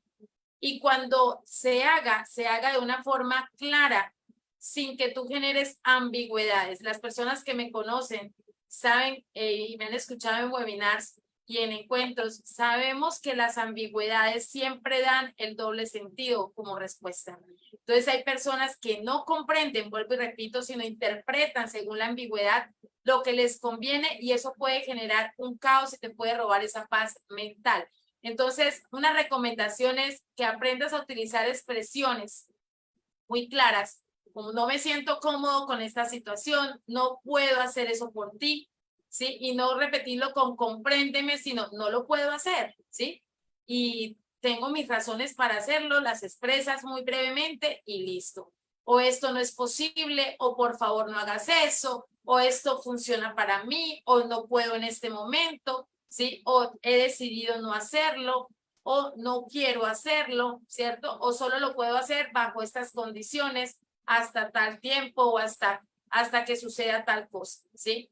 El lenguaje corporal habla muchísimo, se llama lenguaje pragmático, es uno de los pilares importantísimos de la competencia comunicativa asertiva.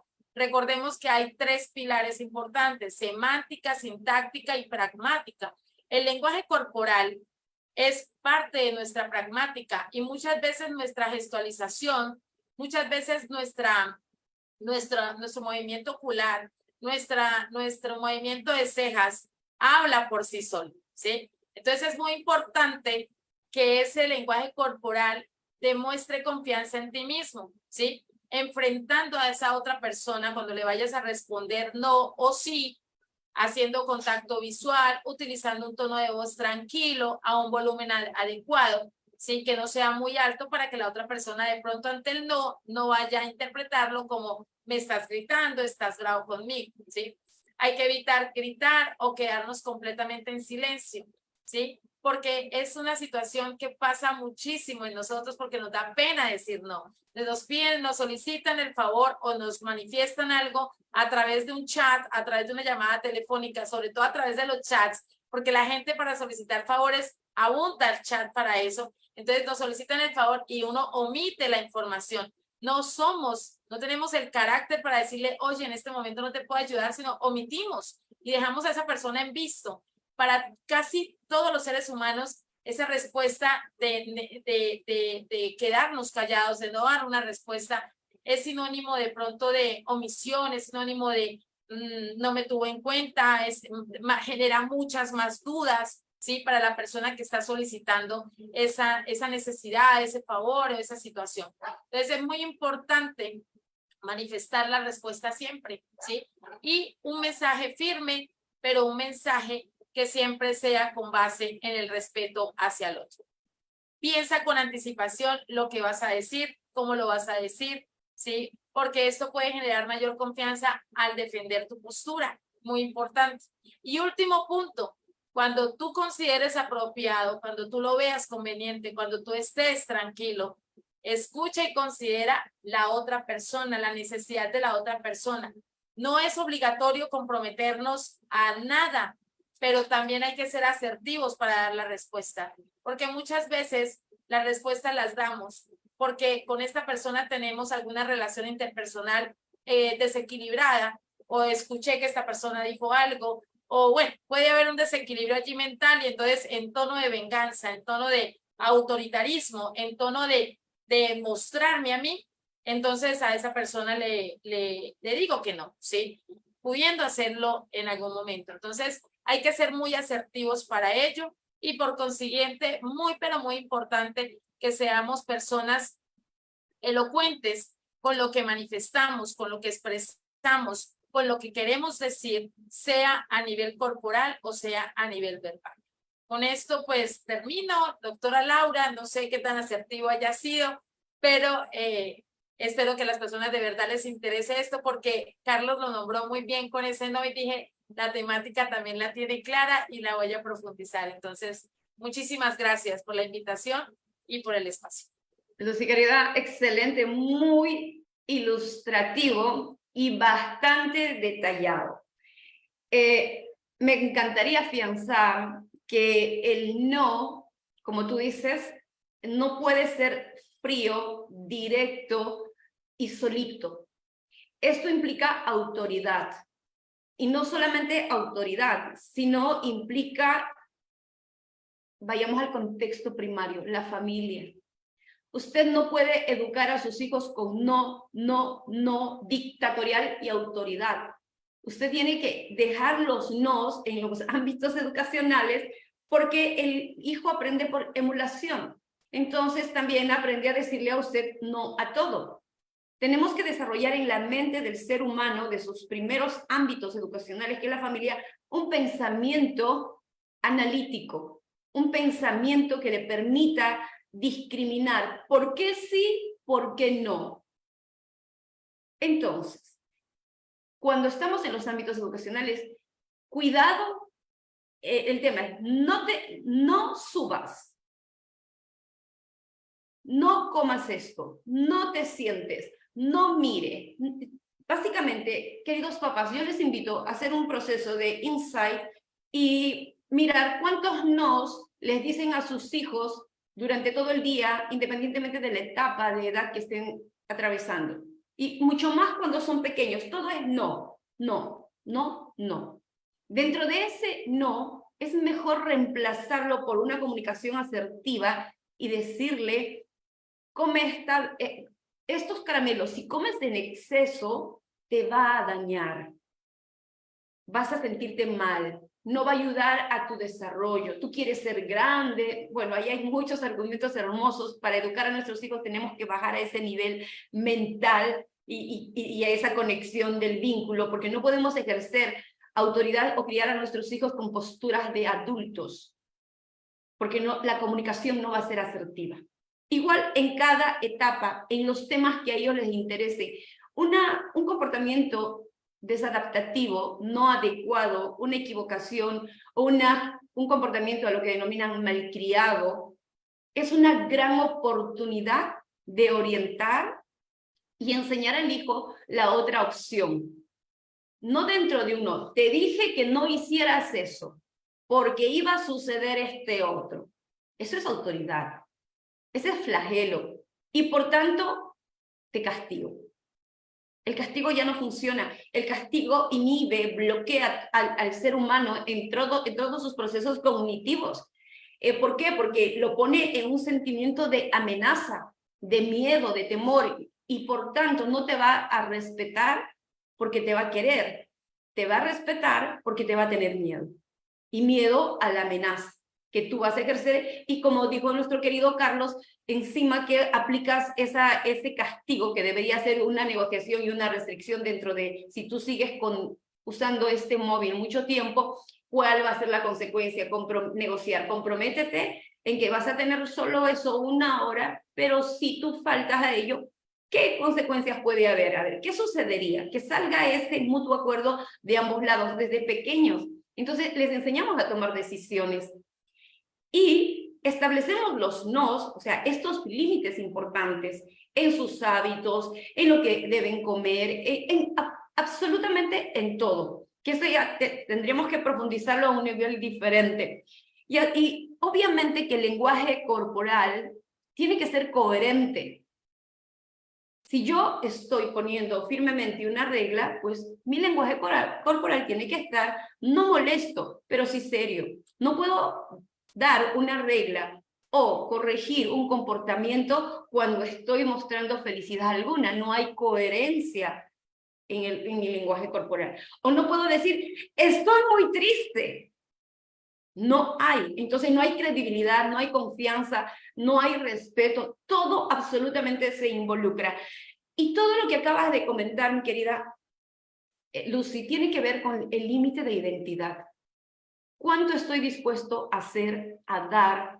Y el límite de contacto que mencioné. El contacto es cuánto estoy dispuesto a estar disponible a los demás dentro de mis vínculos, a dar y a recibir, porque a veces damos tanto que asfixiamos al otro. Y no solamente materialmente o con compromisos de hacer algo, sino afectivamente.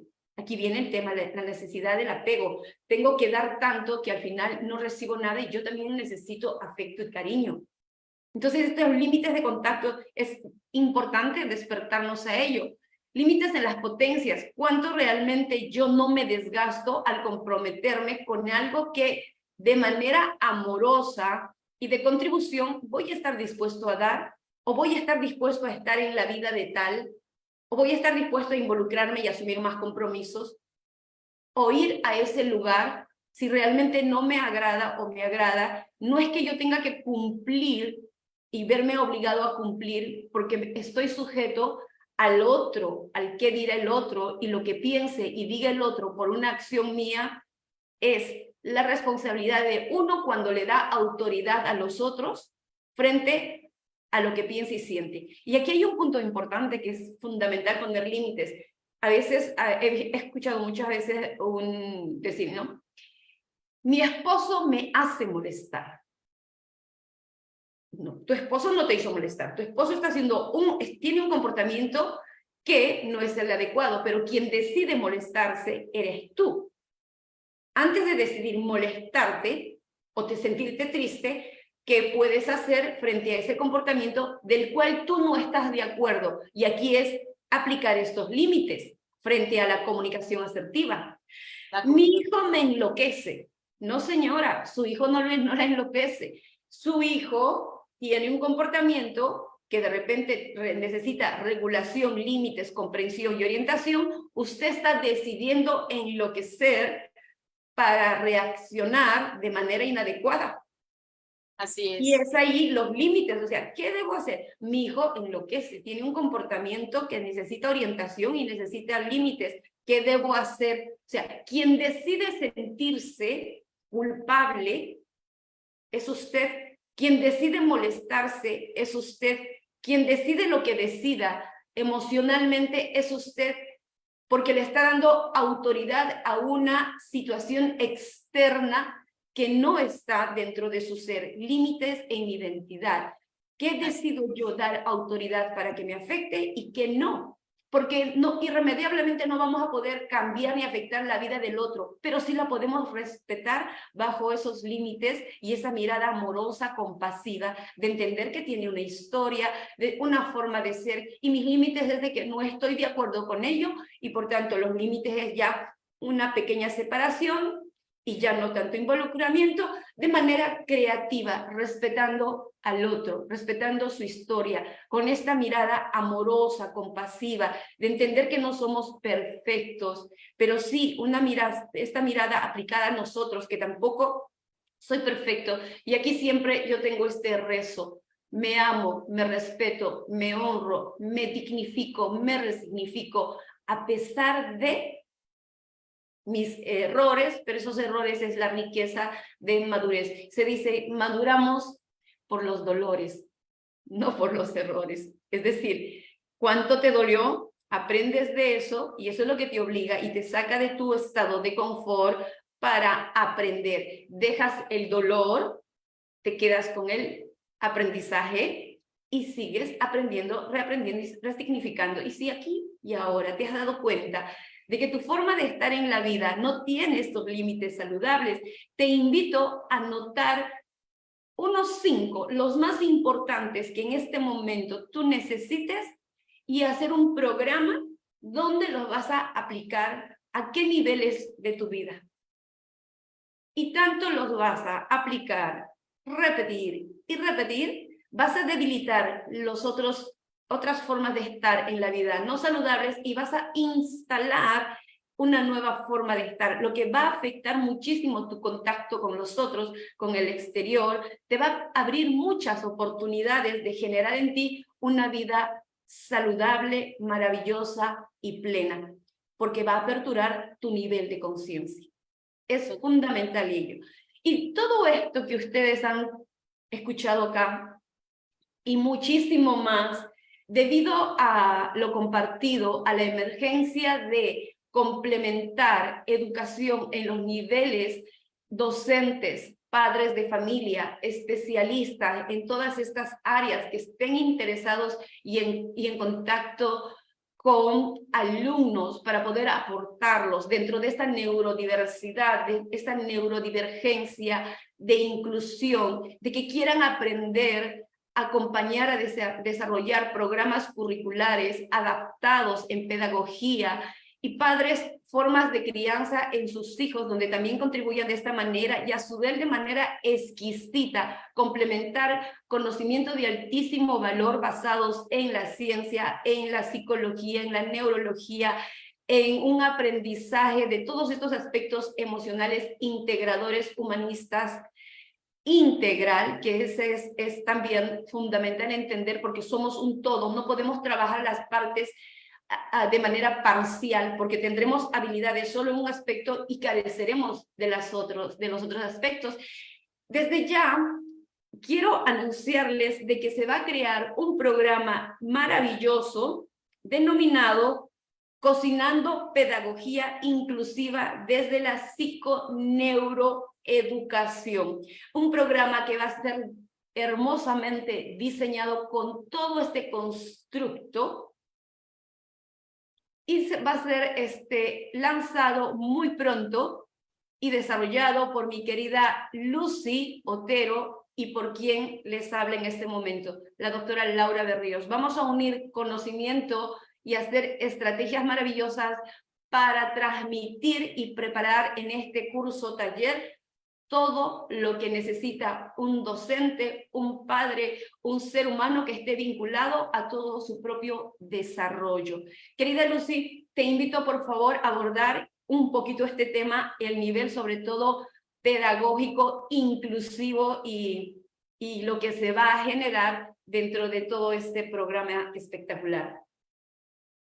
Bueno, doctora Laura, muchas gracias por esa exposición y esa publicación, esa publicidad que le vamos a hacer a este curso, que con mucha empatía, cariño, con mucha dedicación y sobre todo con el profesionalismo de la doctora Laura y el profesionalismo que siempre ha marcado en mi trabajo como ponente, formadora y demás.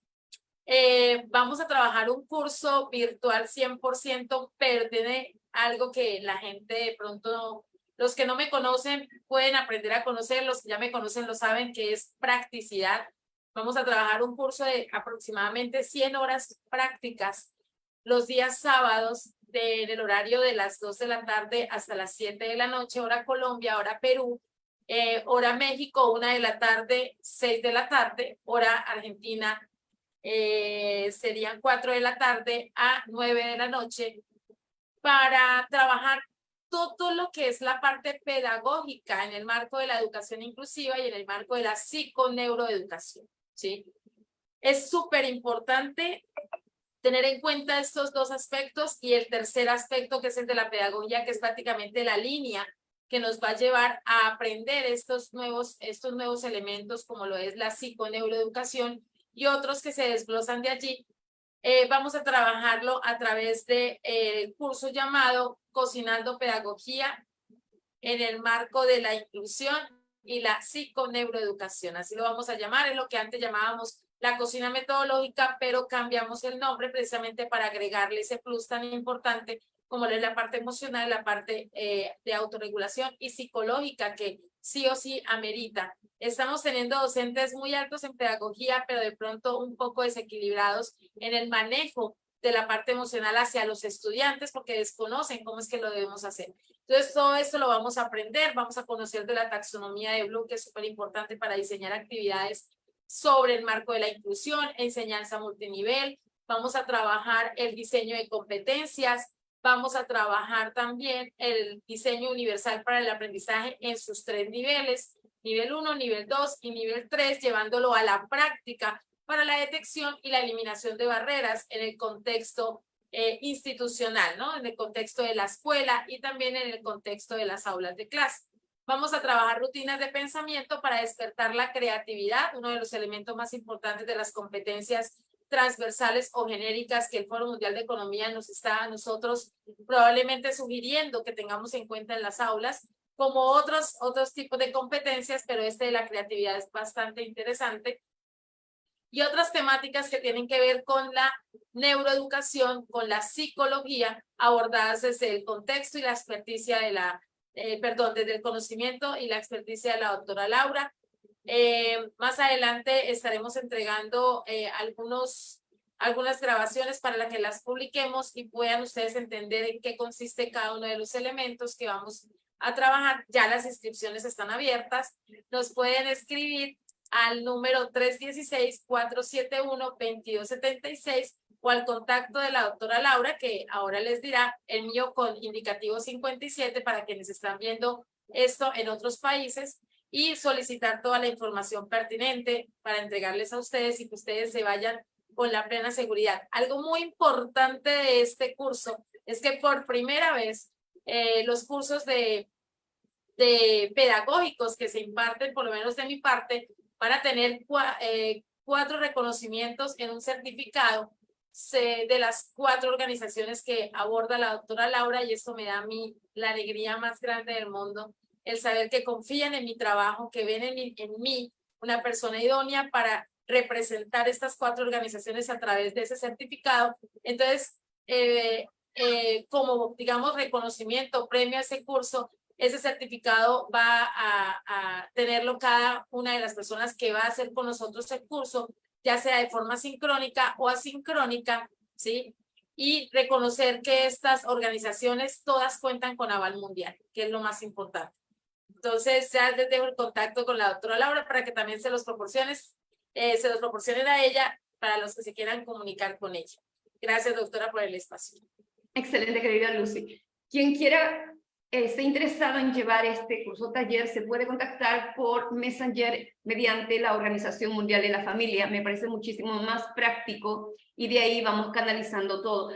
Aquí hay un plus, un valor agregado extraordinario. En todos los congresos que yo he asistido de familia, inclusión y discapacidad, y han asistido profesionales, docentes, que tienen en sus aulas alumnos con procesos de neurodivergencia, llámese TEA, Asperger y otros, no saben cómo abordar y acompañar realmente a esta persona dentro de sus procesos. O sea, hablan de una educación inclusiva. ¿Y qué se entiende por educación inclusiva? De que el centro educativo, el colegio, sí acepta a un niño con una línea diagnóstica diferente, a un neuroatípico, así lo llamamos, porque es una condición de vida, no es una enfermedad, ¿ok? Vamos a trabajar mucho todos esos aspectos, la aceptación en la familia, la detección de todo esto, psicoterapias, programas específicos para abordar y trabajar la neuroplasticidad y ayudar desde casa también desde estos aspectos, y cómo es que el docente puede abordar e incluirlo en su aprendizaje sin tener el concepto de inclusión de que esté en el aula. Está en el aula, pero no saben cómo abordar, cómo acompañar, y hacen diferencias que realmente excluyen socialmente a ese niño, y al generar emocionalmente esta exclusión que es evidente, bloquean todos sus procesos de adaptación socioemocional, si es la dificultad que generalmente tienen en ello. Los compañeros tampoco saben qué hacer y cómo vincularse con él. Es fundamental si hablamos de educación inclusiva, o no solamente en los trastornos del neurodesarrollo, sino en cualquier otro tipo de discapacidad limitante, despertar, concienciar y mirar con naturalidad lo diferente para que vayamos a una integración humana y que esta persona que tiene algún aspecto diferente sea visto como uno más integrado y apoyar en todo su proceso de desarrollo. En eso estamos trabajando y todo esto involucra este extraordinario programa que me hace muchísima ilusión con todo el expertise en pedagogía que tiene nuestra querida Lucy. Y bueno, ya se anunció esta maravillosa noticia. Quien esté interesado se comunica en mi Messenger de la Organización Mundial de la Familia y ahí vamos gestionando todo lo que corresponde a este extraordinario programa. Están invitados desde todas las partes del mundo. Y será hasta un próximo programa, sin antes invitarla a nuestra querida Lucy a dar un último mensaje y despedirse. Gracias, doctora Laura. Agradecerte la oportunidad de este espacio tan enriquecedor, tan apropiado hoy en día con tanta necesidad de salud mental existente en nosotros los seres humanos. Agradezco la oportunidad y a todas las personas que se conectaron, ojalá aprovechen estos conversatorios que se ofrecen de manera gratuita para que puedan enriquecerse en estrategias que permitan el abordaje a aquellas personas que de una u otra manera requieren ese tipo de atención. Muchísimas gracias por la invitación y un abrazo fraterno desde mi hermoso país, Colombia. Gracias, hermosa Lucy. Así es, queridos amigos, es fundamental concienciar aquí y ahora qué puedo hacer yo para desarrollar y cambiar todo este entorno que no me es favorable. Será hasta un próximo programa. Les mando un gran abrazo con muchísimo cariño y esténse atentos a toda la producción de la Organización Mundial de la Familia, que está dedicado a aportar y transformar nuestras sociedades en el mundo con amor y por amor, fe infinita en la humanidad. Hasta un próximo programa. Bye, bye.